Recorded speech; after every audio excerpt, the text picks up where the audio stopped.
Textile খাতের সমস্যা সমাধানে কমিটি গঠন করলেন প্রধানমন্ত্রী। একনেক সভায় উঠেছে 14,000 কোটি টাকার 9 প্রকল্প।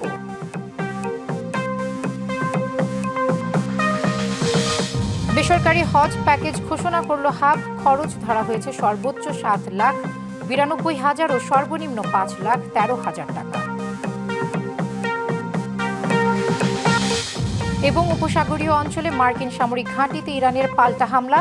পিকেক্স মাউন্টেনের পারমাণবিক স্থাপনায় বড় ধরনের হামলার হুঁশিয়ারি ট্রাম্পের। দেখছিলেন সংবাদ শিরোনাম, এবার জানাবো খবরের বিস্তারিত। আপনাদের সাথে আছি আফসানা পিয়া। টেক্সটাইল খাতের সমস্যা সমাধানে অর্থ উপদেষ্টা ও বাণিজ্যমন্ত্রীর সমন্বয়ে কমিটি গঠন করে দিয়েছেন প্রধানমন্ত্রী তারেক রহমান। সকালে সচিবালয়ে প্রধানমন্ত্রীর সঙ্গে সৌজন্য সাক্ষাৎ শেষে এ কথা জানিয়েছেন বাংলাদেশ টেক্সটাইল মিলস অ্যাসোসিয়েশন বা বিটিএম এর সভাপতি শওকত আজিজ রাসেল। বলেন, টেক্সটাইল খাতের সমস্যাগুলো অনেক পুরনো, যা আগের কোনো সরকারই সমাধান করেনি। সরকার নানা পদক্ষেপ নেওয়ার পরেও আনুমানিক 1.5 বছর সময় লাগতে পারে এই সমস্যাগুলোর সমাধানে। উদ্যোক্তারা সরকারকে এই সময় দিবে বলেও জানান বিটিএম এর সভাপতি। সরকার আন্তরিক হলে বস্ত্র খাত ঘুরে দাঁড়াবে মন্তব্য করে তিনি বলেন, গ্যাস বিদ্যুতের পাশাপাশি এ খাতের আর্থিক সমস্যা নিয়ে আলোচনা হয়েছে প্রধানমন্ত্রীর সঙ্গে।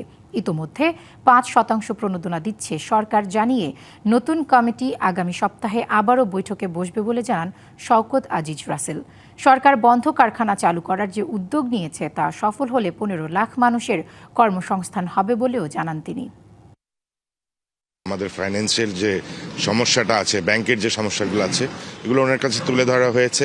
উনি উপলব্ধি করতে পেরেছেন, উনি পদক্ষেপও নিচ্ছেন এবং কি আগামী সপ্তাহে ফাইন্যান্স অ্যাডভাইজার সাহেব, কমার্স মিনিস্টার সবাইকে নিয়ে একটা দল করে দিয়েছেন। এটা কি আরও কিভাবে সুরা করা যায়, আর ইতিমধ্যে উনি একটা 5% প্রণোদনাও আপনার ডিক্লেয়ার করেছেন, যেটা আমি মনে করি আমাদের এক্সপোর্টে সহায়ক হবে। প্রধানমন্ত্রীর সভাপতিত্বে একনেক সভা চলছে। এতে মোট 9টি প্রকল্প উঠেছে। এতে মোট ব্যয় ধরা হয়েছে 14,727 কোটি টাকা। এর মধ্যে নতুন প্রকল্প রয়েছে 4টি ও সংশোধিত প্রকল্প 5টি। নতুন প্রকল্পগুলোর মধ্যে গ্যাস কূপ খননে 729 কোটি টাকা ব্যয় করা হবে। সচিবালয় জাতীয় অর্থনৈতিক পরিষদের নির্বাহী কমিটির একনেকের এই সভা চলছে। এই প্রকল্পের মাধ্যমে নোয়াখালীর বেগমগঞ্জ ও সিলেটের ধর্মপাশা উপজেলায় কূপ খনন ও উন্নয়ন কাজ করা হবে। বাপেক্স ও পেট্রো বাংলার মাধ্যমে এসব এলাকায় 3টি কূপ খনন করে বাণিজ্যিকভাবে গ্যাস থাকার বিষয়টি নিশ্চিত করা হবে। এছাড়া ভোলা এলাকায় মেঘনা নদীর ভাঙন ঠেকাতে বাঁধ নির্মাণে 685 কোটি টাকার নতুন প্রকল্প নেওয়া হচ্ছে। বৃহত্তর দিনাজপুরের রাস্তাঘাট ও ব্রিজ উন্নয়ন, সারা দেশের সড়ক রক্ষণাবেক্ষণে 2,000 কোটি টাকার আলাদা একটি নতুন প্রকল্প গ্রহণ করা হচ্ছে, যার মাধ্যমে 91,500 কিলোমিটার সড়ক মেরামতের কাজ করা হবে। সংশোধিত প্রকল্পগুলোর মধ্যে ঢাকা আশুলিয়া এলিভেটেড এক্সপ্রেসওয়ে প্রকল্পের ব্যয় বাড়ছে প্রায় 1,000 কোটি টাকা। রয়েছে আশ্রয় কেন্দ্র নির্মাণ, বিদ্যুৎ বিতরণ ব্যবস্থার উন্নয়ন ও কিডনি ডায়ালাইসিস কেন্দ্র স্থাপনের প্রকল্প। এসব প্রকল্প ছাড়াও পরিকল্পনা মন্ত্রীর অনুমোদন পাওয়া 11টি প্রকল্প সম্পর্কে একনেক সভাকে অবহিত করা হবে। আগামী বছরের জন্য সর্বনিম্ন 5,13,000 টাকা নির্ধারণ করে বেসরকারি খাতে 3টি হজ প্যাকেজ ঘোষণা করেছে হজ এজেন্সিজ অ্যাসোসিয়েশন অব বাংলাদেশ বা হাব। বুধবার রাজধানীর নয়াপল্টনে সংগঠনটির কার্যালয়ে এই প্যাকেজ ঘোষণা করা হয়। এ সময় জানানো হয়, আগামী বছরের জন্য সর্বোচ্চ 7,91,060 টাকা এবং সর্বনিম্ন 5,13,000 টাকায় হজ পালন করতে পারবেন মুসল্লিরা। এছাড়া দ্বিতীয় প্যাকেজটির খরচ ধরা হয়েছে 5,95,680 টাকা। এদিকে মঙ্গলবার আগামী বছরের পবিত্র হজ পালনে প্যাকেজ ঘোষণা করে সরকার। ইতিপূর্বে হজ প্যাকেজের অর্থ পরিশোধের জন্য প্রথমে প্রাক নিবন্ধন বাবদ 30,000 টাকা পরিশোধ করা হতো এবং নিবন্ধনের সময় ই হজ সিস্টেমে বাউচার তৈরি করে 3,50,000 টাকা পরিশোধ করা হতো।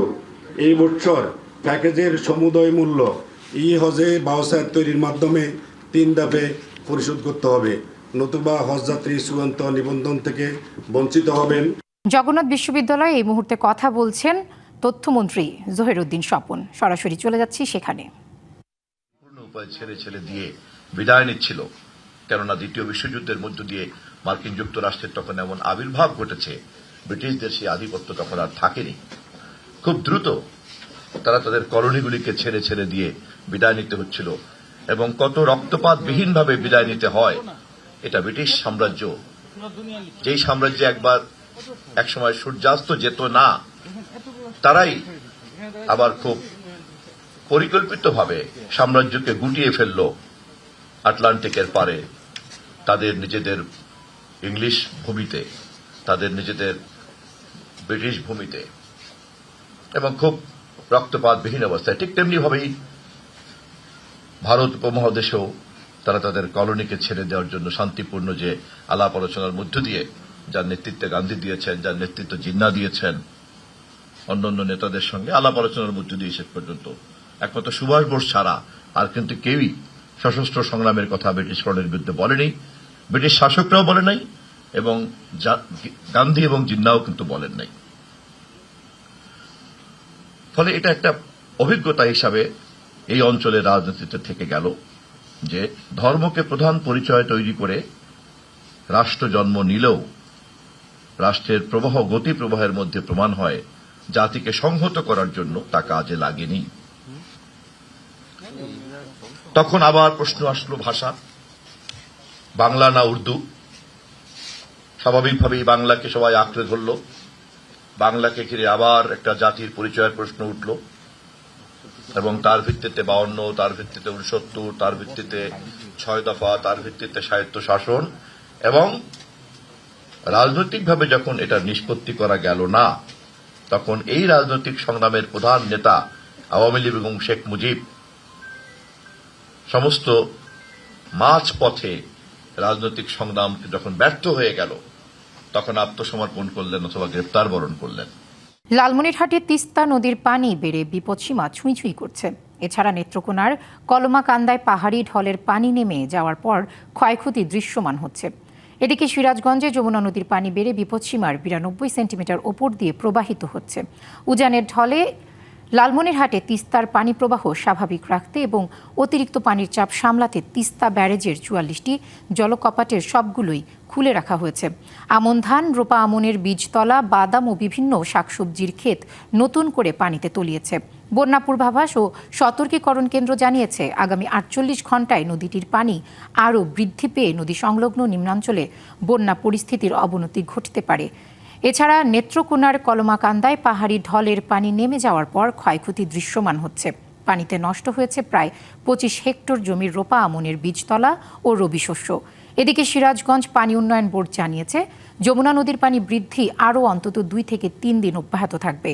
যমুনার পানি বিপদসীমার কাছাকাছি গেলেও এই মুহূর্তে বন্যার শঙ্কা নেই।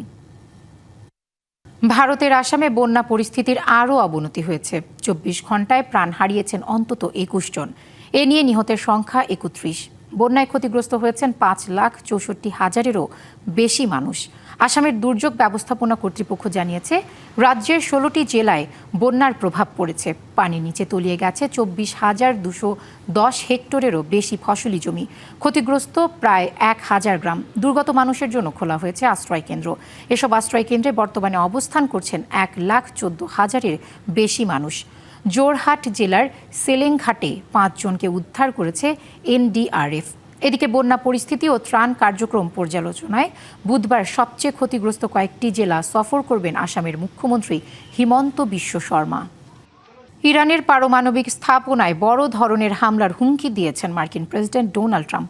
স্থানীয় সময় মঙ্গলবার সাংবাদিকদের এক প্রশ্নের জবাবে তিনি কথা বলেন। ট্রাম্পের এই হুমকির কড়া জবাব দিয়েছে তেহরান। তাদের স্পষ্ট হুঁশিয়ারি, পারমাণবিক স্থাপনায় কোনো ধরনের আঘাত হানা হলে তা পুরো অঞ্চলে নতুন যুদ্ধের সরাসরি আমন্ত্রণ হিসেবে গণ্য হবে। এর মাঝেই ইরানে সামরিক লক্ষ্যবস্তুগুলোতে বিমান হামলা চালিয়েছে যুক্তরাষ্ট্র। এদিকে মার্কিন প্রতিরক্ষামন্ত্রী পিট হেগসেথ জানিয়েছেন, এখন পর্যন্ত এই যুদ্ধে যুক্তরাষ্ট্রের খরচ হয়েছে প্রায় $37.5 বিলিয়ন। এই ব্যয় মেটাতে কংগ্রেসে অতিরিক্ত জরুরি তহবিলের আবেদন করেছে পেন্টাগন। সংঘাতের আঁচ ছড়িয়ে পড়ছে প্রতিবেশী দেশগুলোতে।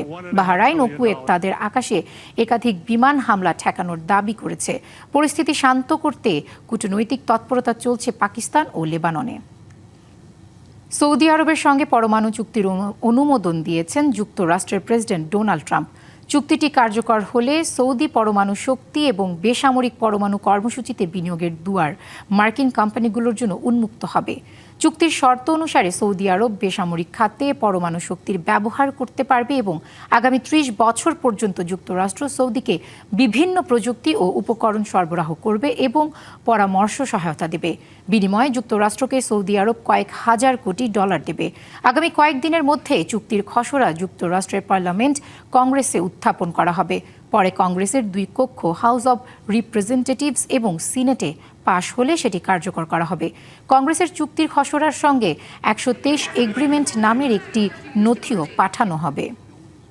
প্রশ্ন ফাঁসের ঘটনার বিষয়ে সংসদে আলোচনার জন্য কেন্দ্রীয় সরকার প্রস্তুত বলে জানিয়েছেন ভারতের প্রধানমন্ত্রী নরেন্দ্র মোদী।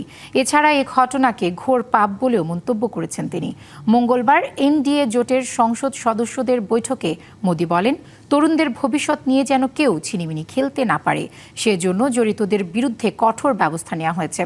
এরই মধ্যে শিক্ষামন্ত্রী ধর্মেন্দ্র প্রধান নৈতিক দায় স্বীকার করে একাধিক সংশোধনী উদ্যোগ গ্রহণ করেছেন। তদন্ত করছে কেন্দ্রীয় তদন্ত সংস্থা সিবিআই। এখন পর্যন্ত ১৩ জনের বেশি অভিযুক্তকে গ্রেপ্তার করা হয়েছে। সরকার নিরপেক্ষ তদন্ত ও দোষীদের কঠোর শাস্তি নিশ্চিত করতে প্রতিশ্রুতিবদ্ধ বলেও জানানো হয়েছে। ডিবিসি সংবাদ এই ছিল এখনকার মতো। ডিবিসি নিউজের সংবাদগুলো পড়তে ভিজিট করুন dbcnews.tv আর ভিজিট করুন ডিবিসির ফেসবুক পেজ এবং ইউটিউব চ্যানেল ডিবিসির সঙ্গেই থাকুন।